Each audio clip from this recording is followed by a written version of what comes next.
I'm very excited to introduce our next speaker, Zuby Onwuta. Zuby is a Harvard MIT trained innovator. He's a President Obama Service Award recipient, a US Army veteran. He's a patented inventor of brain control for blind tech. He's founder CEO of Think and Zoom, a 4-time TEDx speaker. He is legally blind and an advocate of the United Nations and the US Congress. His aim is to inspire and empower all people to dream big and believe in themselves so they can pursue their goals and achieve their dreams. His educational background includes a degree in engineering from the University of Illinois, as well as innovation certificates from MIT, Harvard Business School, as well as Harvard Medical School. It's with great delight that I would like to welcome Zuby Onwuta to the stage. Thanks. Good morning, everybody, and thanks so much, NMA, for having me here. Thanks to Dr. Stephen Odaibo for making this possible. I came in late last night. Sorry I missed having dinner with some of you. So 11-hour flight, 3 hours of sleep, put it together. So in case I doze off in the middle of the presentation, please be kind.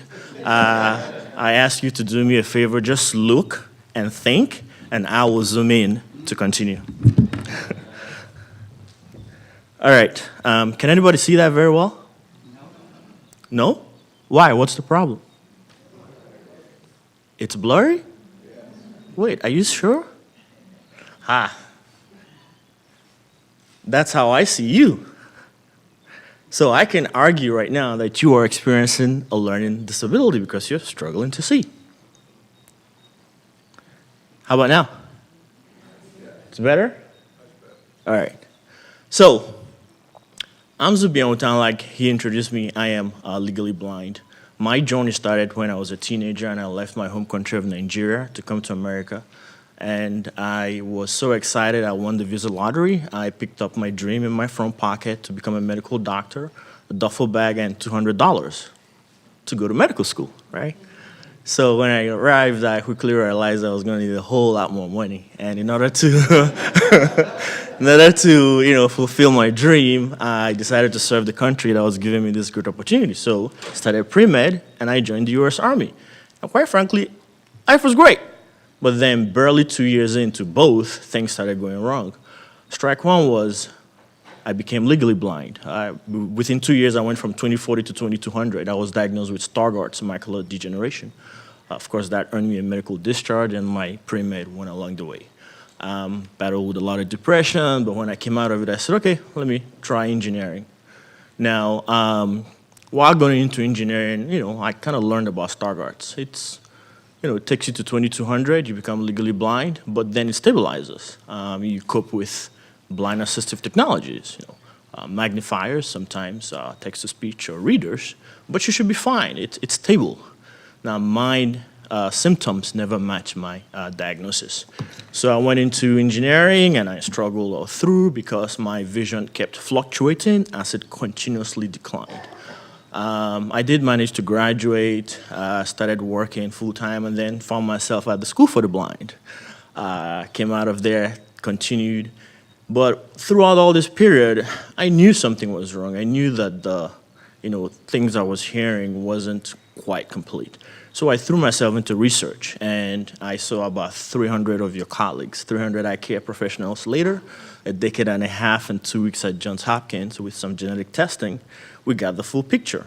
So I actually have 3 genetic eye defects.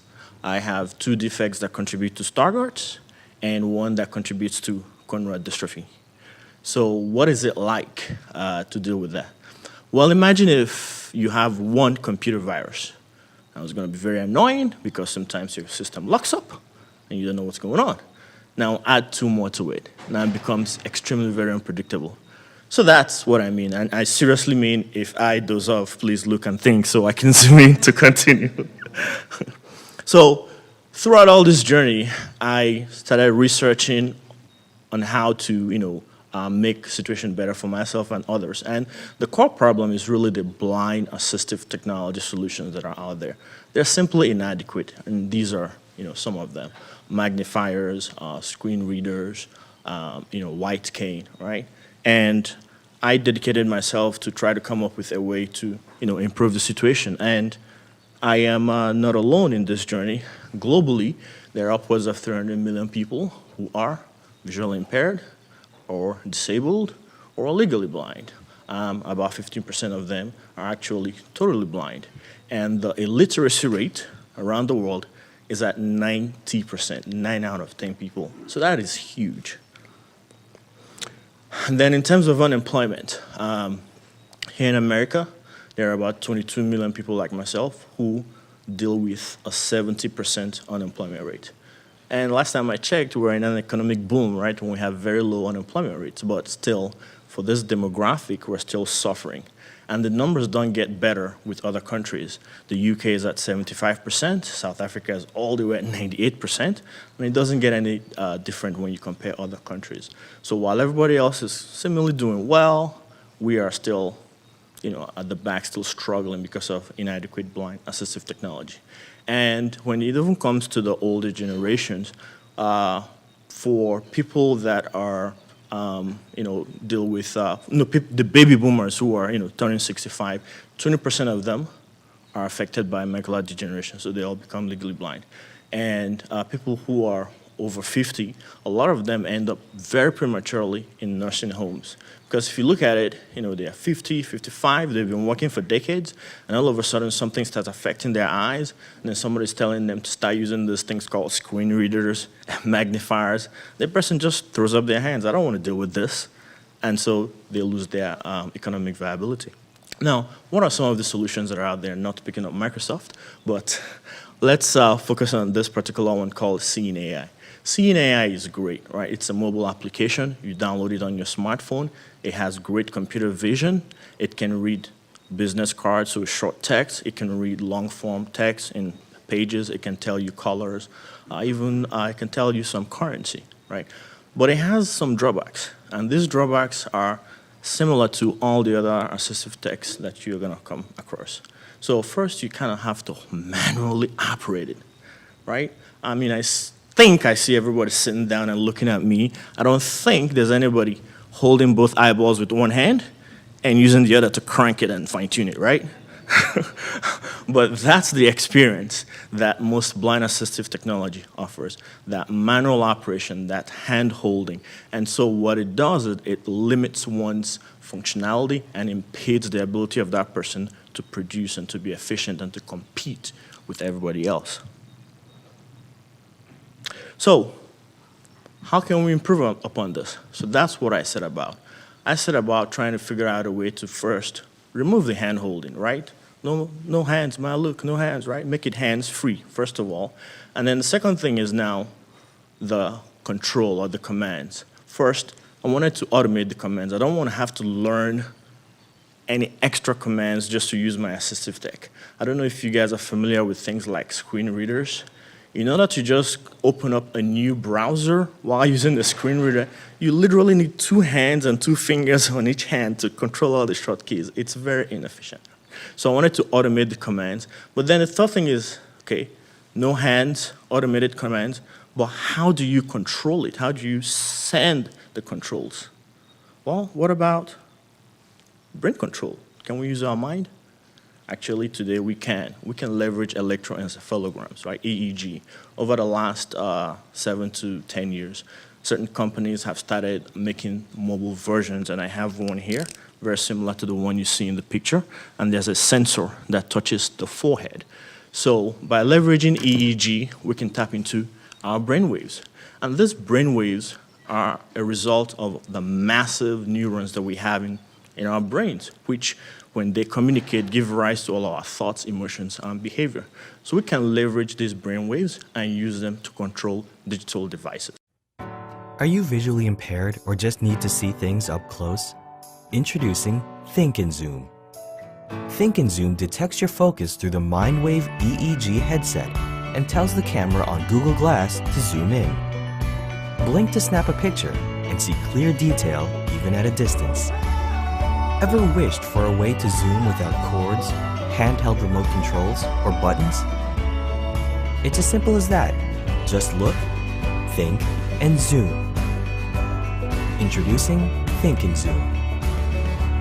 What that gentleman is wearing is this brainwave reader, and he's also wearing Google Glass, right?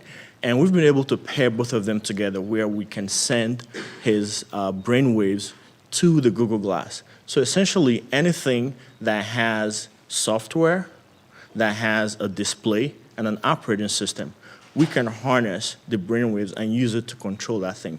In this situation is Google Glass. And the result is that when he looks at something and thinks, he can literally zoom in to see it better. So we harness the ability of humans to focus or concentrate. The thought behind that is that if I ask you to look at something that is really far away, like a football field away, you'll kind of squint or concentrate or focus more. And by doing that, you eke out focus signals. So we tap into those focus signals to be able to control digital devices. And being that the Google Glass was kind of very small for me to see, I simply ported it to an iPhone. And this is a demonstration that was shot right outside of TMCX, Texas Medical Center. Hi folks, I'm in a restaurant. And I'm struggling to see the menu. Take a look at that. See how blurry it is? This is what it looks like for those who are visually impaired. Is there an easy way for me to just see better? Is there an easy way for me to see the menu so I can just simply order something to eat? Can I use my mind to make that screen clearer? Let's give it a shot.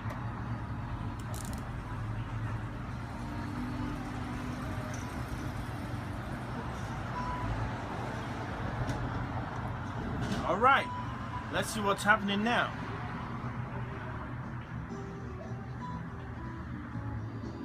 Aha, it's getting clearer. And I see chicken. So what do we plan for the future? What is our hope? What is our vision for the future?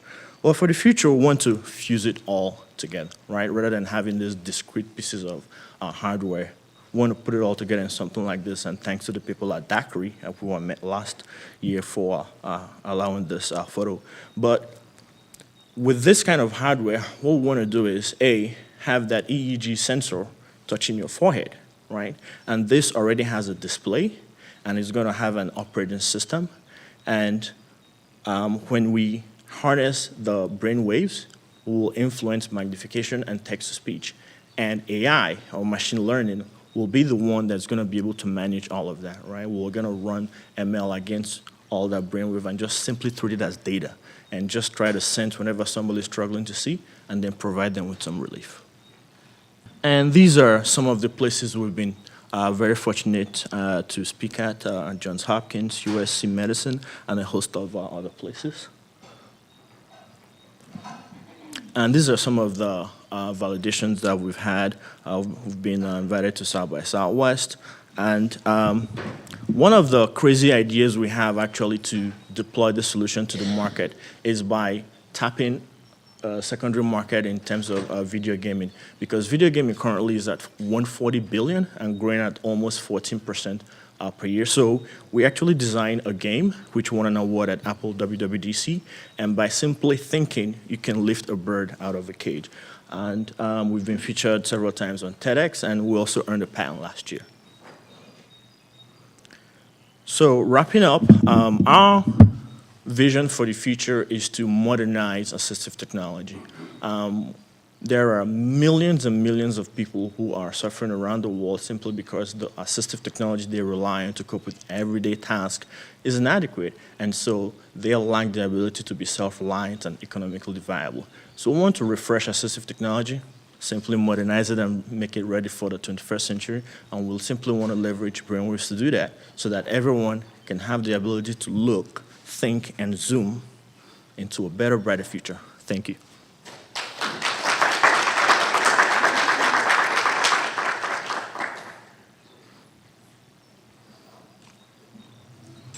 Quick question. Sure. What types of diagnoses would be applicable for this type of technology, macular degeneration versus, I don't know, retinal hemorrhage, I don't know, just what? I mean, are you saying it could be possibly applied to any any visual impairment? Yes, rather than looking at specific diagnosis, look at it from the other angle, meaning anyone who relies on assistive technology, whether it be a magnifier or a screen reader, now has a better way to use that assistive technology. So these are people already using assistive technology. So rather than looking at the specific diagnosis, just look at the people who have already been diagnosed as being low vision or visually impaired or legally blind, who are already using assistive technology. We simply make it better and a better user experience. Thanks. Again, excellent talk. Thanks. You turned a problem for one into a solution for all. This morning I actually read a brief about a contact lens that will zoom in on things when you blink.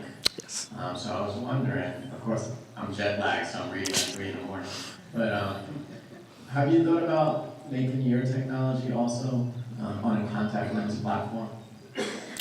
Yes, I actually recently saw that article, and if I remember correctly, the article states that the contact lens is designed where when the wearer blinks twice, then it zooms. Okay, now how many of you have blinked twice just to see me better? Nobody, right? So that is the critical missing piece where folks who are well-intended, right, that they have a good intention to make these technologies, however, they themselves don't have the problem. In my second TED Talk, I talked about phenomenal disabled user innovators, right? Chiko Asakawa and many other people. So I think that when companies want to develop these technologies, they need to partner with disabled user innovators who experience these problems day in, day out, right? To be able to bring about certain innovations that can greatly improve the user experience. Thank you. Thank you for the excellent talk. I was just wondering, what are you using on your glasses to close look at us and look at the computer screen? So these are just your regular correction glasses. In terms of the computer screen, I can't see it very well, so he gave me a clicker. So I'm looking at it, but I'm not seeing it very well. If you're an ophthalmologist, you've seen, patients with Stargardt's, macular degeneration, retinitis pigmentosa. You know that you give them correction glasses, but you also know that despite the correction glasses, they don't see very well. With this correction glasses, if I were to do the eye chart, I think last time I checked, it was well beyond 2200 because once you hit 2200, they don't really measure anymore, right? So I hit 2200 with my glasses back in 98. So, so if you really were to measure, maybe it's 2800 or something, So don't really see very well with them. Any other questions?